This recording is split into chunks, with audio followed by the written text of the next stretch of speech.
మహాతల్లి కుష్ఠరోగుల మధ్య సేవ చేసింది. ఆమెమి మత మార్పులు చేయలేదు.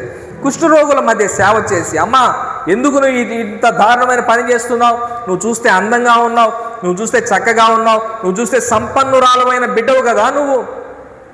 మరి నీ యొక్క యుగస్లవ్య అనబడిన దేశంలో సంపన్న కుటుంబంలో పుట్టి నువ్వెందుకు ఇంత దరిద్రమైన పని చేస్తున్నావు?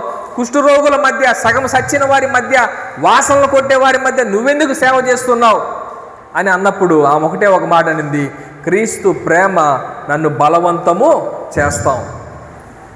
క్రీస్తు ప్రేమను బట్టి నేను ఇవన్నీ చేస్తా ఉన్నాను, క్రీస్తు ప్రేమను బట్టి నేను ఇవన్నీ చేస్తూ ఉన్నాను కదా. ఈరోజు కరెంటు కానీ, ఈరోజు మరి నికోలా టెస్లా అనబడిన ఆయన కరెంటు కనుగొన్నాడు. క్రైస్తవుడు థామస్ ఆల్వా ఎడిసన్ అనబడిన ఆయన బల్బు కనుగొన్నాడు. క్రిస్టియన్ కదా. ఈరోజు లెక్కలు వేస్తూ ఉన్నారు చాలామంది, మ్యాథమెటిక్స్. ఈ వీటి యొక్క పితామహుడు ఐన్స్టీన్, ఆయన యొక్క క్రైస్తవుడు. ఇలా చెప్పుకుంటూ పోతే ఈరోజు ఎన్నో మనం సైన్స్ చదువుతూ ఉన్నాం, సోషల్ చదువుతూ ఉన్నాం, హిస్టరీ చదువుతూ ఉన్నాం, మ్యాథమెటిక్స్ చదువుతూ ఉన్నాం.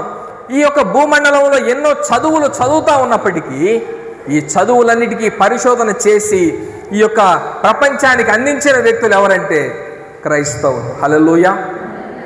భూమండలాన్ని పరిపాలన చేసిన వాళ్ళు ఎవరంటే క్రైస్తవులు. భూమండలానికి ప్రేమను పరిచయం చేసిన వాళ్ళు ఎవరంటే క్రైస్తవులు. భూమండలానికి సమస్త విధమైన సదుపాయాలు కల్పించిన వాళ్ళు ఎవరంటే క్రైస్తవులు. భూమండలానికి నాగరికత నేర్పిన వాళ్ళు ఎవరంటే క్రైస్తవులు. ప్రియులారా, ఈరోజు ఇంత గొప్పగా మనం క్రైస్తవుల గురించి మనం చదువుతాం, వింటాం, చేస్తామని చేస్తాం, కానీ మనకి ఎవరంటే నచ్చరు? క్రైస్తవులు అంటే మనకు నచ్చదు కదా. ఈరోజు అలాగే మనకి సమాజంలో కనపడతా ఉంది.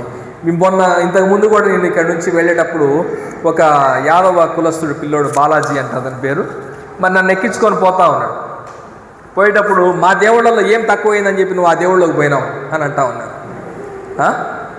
నేను చెప్పాను, మీ దేవుడే కాదు, మేము కూడా పూర్వము హైందవులమే, మేము కూడా పూర్వం విగ్రహారాధన చేసిన వాళ్ళమే. అయితే ఈరోజు మేము పరిపూర్ణతలోనికి వెళ్ళాము, మీరు అక్కడే ఉండిపోయారు కదా.